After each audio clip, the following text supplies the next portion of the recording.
So, everything that we just talked about is wonderful, it's great, and it's all hypothetical unless we can communicate it to people. Communication, what do you think of when I say that word? Most people think of what I'm doing right now, talking. But the fact is they've done a ton of studies in which they can show that in human beings and even in our primate cousins, 55% of what we learn is from body language alone. More than half. 38% from the tone of voice that we use, and only 7% actually comes from the words that we say. 7%. You guys, I've been using a ton of words all day, and you guys have listened to only 7% of them. Thank you very much. But saying that more than half is from body language and so much of it is from tone of voice, that can be hard to believe. So let's take a look at that. Let's start with that smallest percentage, with the words that we say, the tone of voice that we use. One of the most important and useful pieces of advice that was ever given to me, that first bullet there, everyone interprets. Everyone interprets. When I first began working more and more with staff, there was at the time our director of behavioral health, Leslie Manson. She was a good friend and good mentor to me, and we were working on a staff issue, and she said to me, Thomas, you've got to remember that everyone interprets. What did she mean by that? Well, what she meant was this. All of us have life experiences, memories, the way that we were raised, things that happened to us, and all of those act like a filter, like colored lenses on the way that we see the world. They affect the way that we understand what people are saying to us. People do not know what we mean by what we say. They know what they think we mean by what we say. It's an inside job. And so when I'm choosing my words, it's important for me to think to myself, how might people interpret what I'm about to say or about to write? And to really try to move to a place where we say words that are the most helpful, the most likely to be understood correctly. Along with that, we can frame our words in different ways. I can give the exact same data, the exact same information to somebody, and it can either be helpful and point towards the solution, or it can be not helpful and point back towards the problem. So we want to be thoughtful about the way that we do that. And the tone of voice that we do while we're doing it gives powerful shape to our words. Hopefully in my presentation today, you have heard me use my tone of voice in different ways to help draw you in. Tone of voice affects so much of the way that we understand what someone is saying to us. And we can see that very often because when we've done written communication with people, maybe we're texting and they're misunderstanding us, but then when they can hear the concern in our voice and talk to us directly, suddenly they get where we're coming from. Along with that, there are some things that we should never say. So we're going to bring up some examples of things we shouldn't say, and then we'll talk about ways that we could say that differently. So, as I said, the things that we say can be posed where they point towards the solution or toward the problem. So let's look at some things, some examples of things that really point towards the problem and are not helpful, and talk about ways that we might do that differently. First thing that we should never say, no. Why not no? I love no. No is short, it's easy to spell, it's a sentence all by itself, but the problem with no is it's dismissive. It is the end of a subject. So to give an example, you guys all get to be providers today if you're not already. We're all going to do a little exercise here and talk about a different way to say something. So a patient says, I'd like to have twice as much morphine as I'm getting now. Well, I'm not going to say okay to that, but what could I say instead?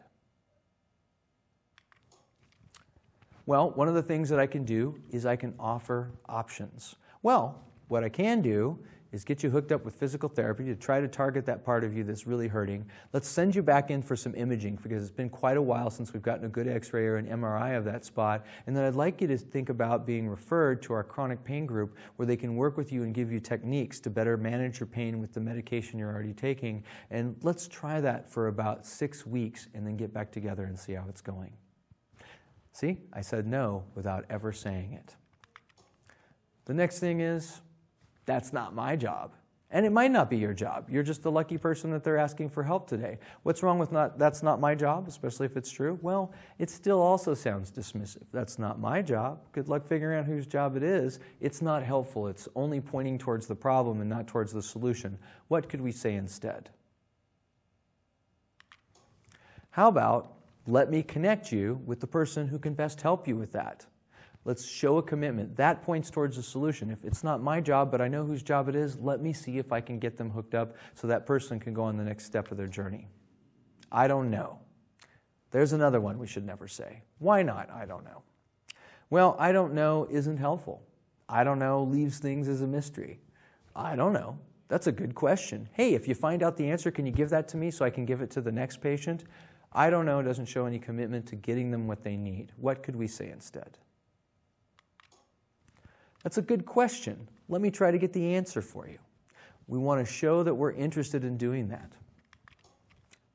Another one that we shouldn't say, call me back. This shows terrible commitment to people getting their answers. Who among you actually thinks you're going to be easy to reach by phone during the day? You're all going to be incredibly busy. We want to show patients that we're interested in getting the information they need. What could we say instead? How about, I'll get an answer for you and call you back. What's a good time to call and what's the best number to reach you at? And then we follow through. Another thing that we shouldn't say, I'm busy right now. Now, most of us understand that patients are kind of the side our bread is buttered on, and that's not what we say to them, but we will say that to each other. And remember, we were saying all of these principles today actually apply in our engagements with our coworkers as well. So you might be busy right now. You likely will be.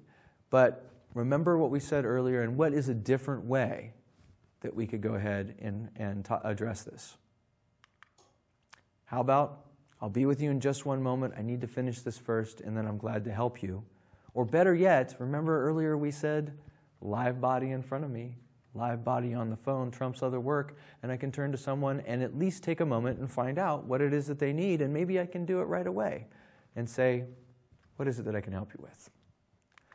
Another thing to avoid saying, that's bad. Why not that's bad? You know, people come in and some of the things that are going on for them are bad. But it may even feel like we're being empathetic, but the fact is this. For instance, a patient comes in and says, yeah, you know, I'm just feeling so down. My spouse died of cancer last week. Oh, that's bad.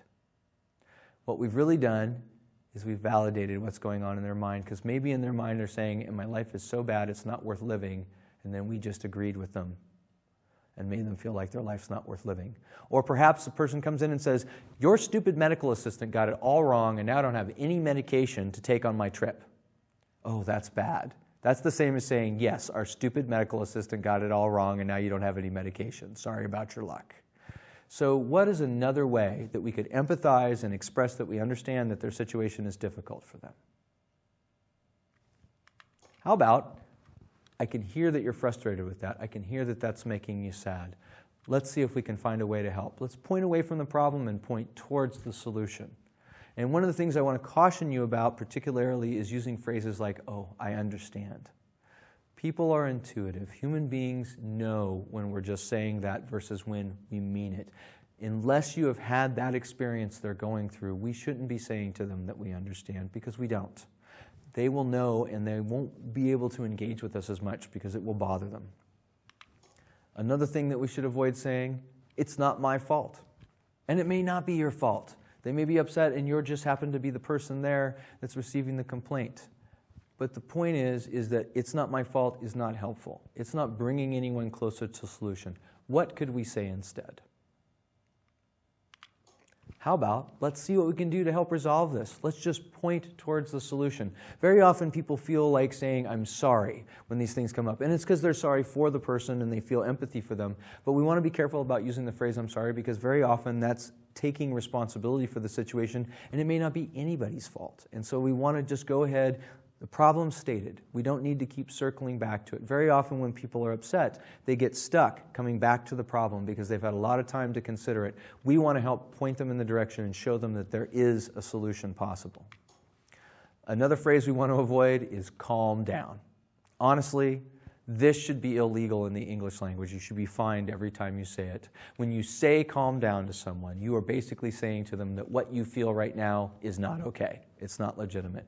Feelings are always legitimate. Our reasons for having them may not be, but once you have a feeling, who here has ever been able to be all mad and angry and somebody points out that that's unreasonable and you go, oh, that sure is. I'll just turn that off right now and now I'm not angry. Look at that.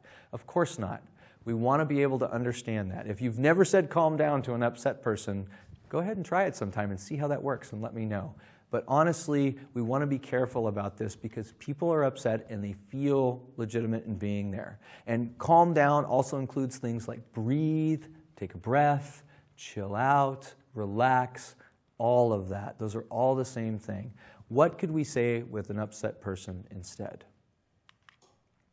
How about, I can hear you're upset. Let's talk about ways we can solve this issue. I can see that that's upsetting for you.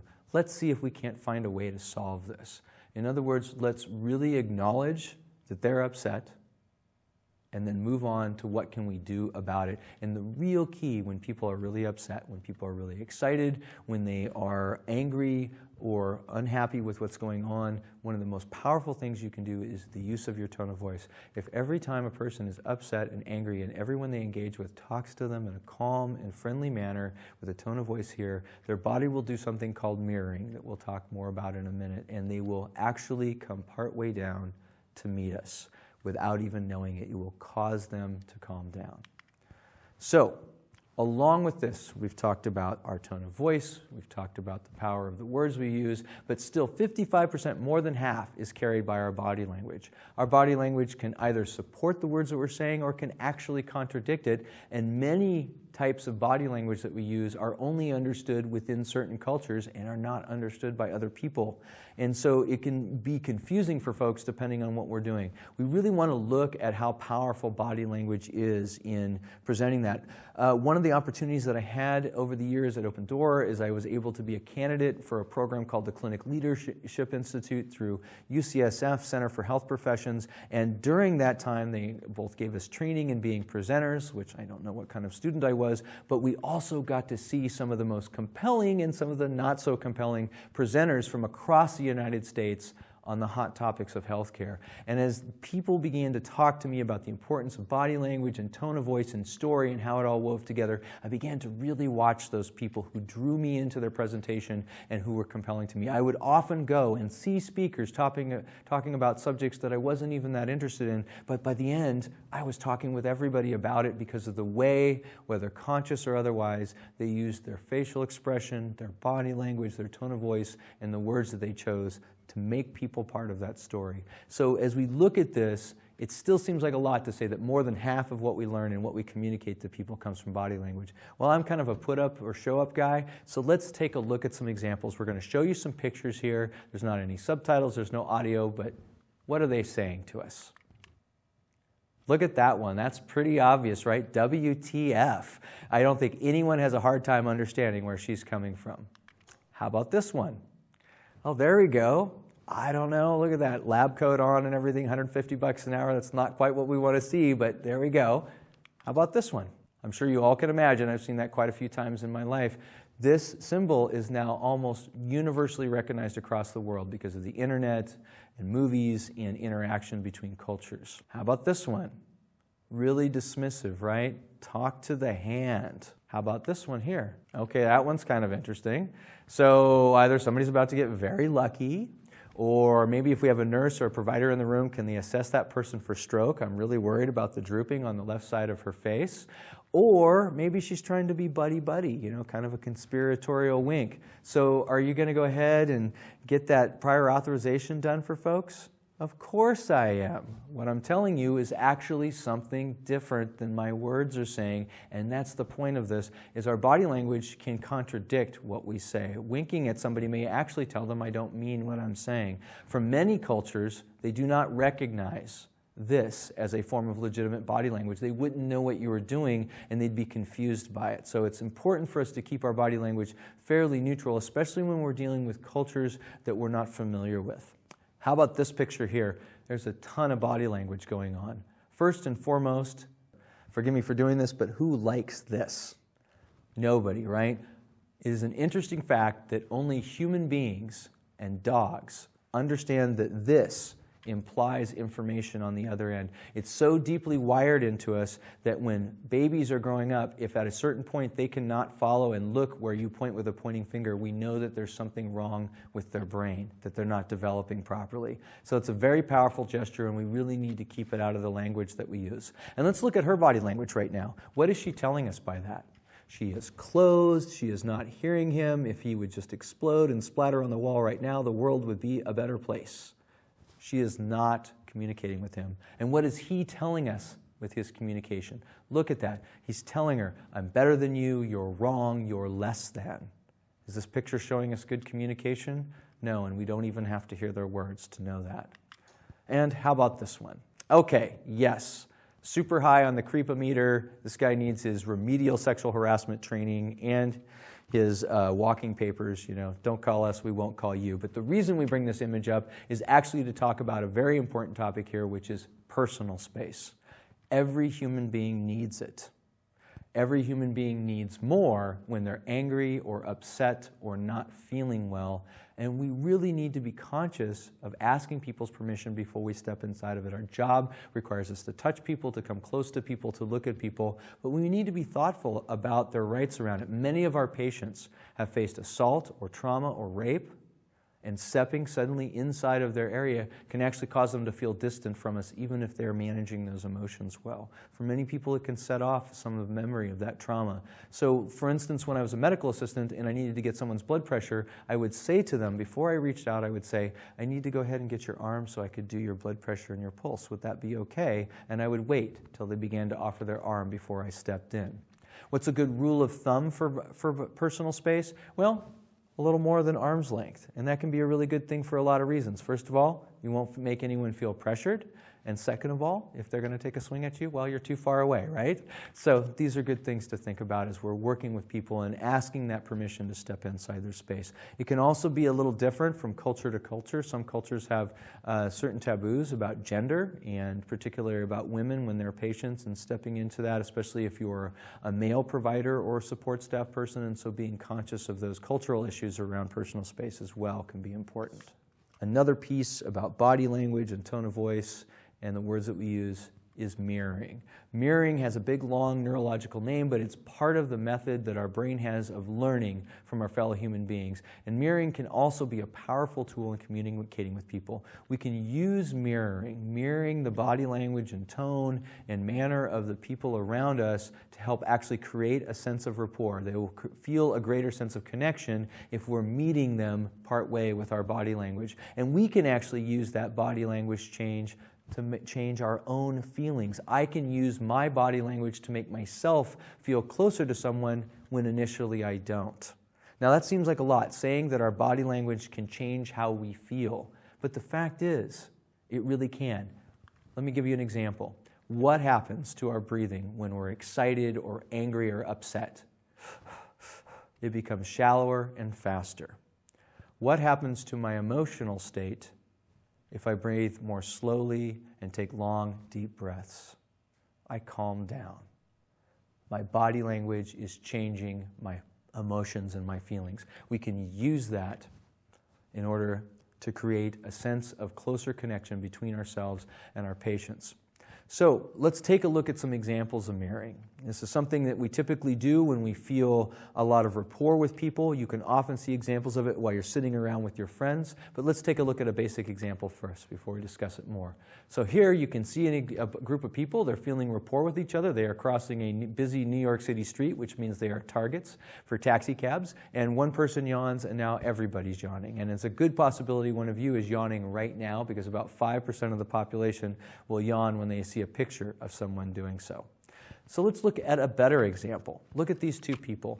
They are sitting there. They're in the same body posture. Their faces are in the same expression. They're totally absorbed in what they're doing and feeling a sense of connection and rapport with each other, and probably don't even realize that they are mirroring each other in this given moment. You can often see this if you want to see an example when you're sitting around with your friends or your family or in a meeting and you're talking and everybody really seems to be jiving with what you're saying.